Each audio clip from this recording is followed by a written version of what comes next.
এই ছেলেটা শুধুমাত্র লাকড়ি খেয়েই বেঁচে থাকতে পারতো, কারণ তার বুকের ভেতরে যে আগুন জ্বলছিল সেটা নিভে গেলেই সে মারা যাবে। এই জন্য সে নিজেকে বাঁচিয়ে রাখার জন্য সবসময় লাকড়ি খেত।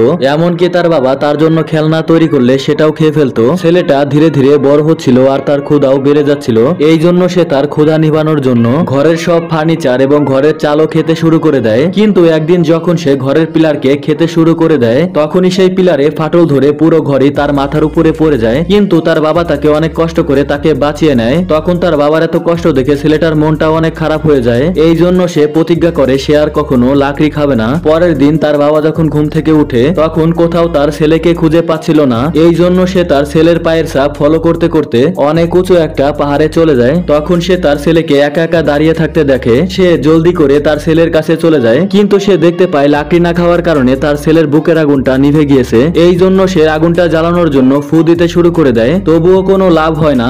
এই জন্য তার বাবা অনেক মন খারাপ করে তাকে মাটির উপরে শুইয়ে দেয়। এরপর সেই ঘুরন্ত খেলনাটা দিয়ে তার বাবা তার বুকের মধ্যে লাগিয়ে দেয়, যার ফলে মেকানিক্যাল সিস্টেমে ছেলেটা আবারও জীবিত হয়ে ওঠে। এরপর তার বাবা তাকে জড়িয়ে ধরে। বন্ধুরা, যাওয়ার আগে লাইক সাবস্ক্রাইব করে দিও।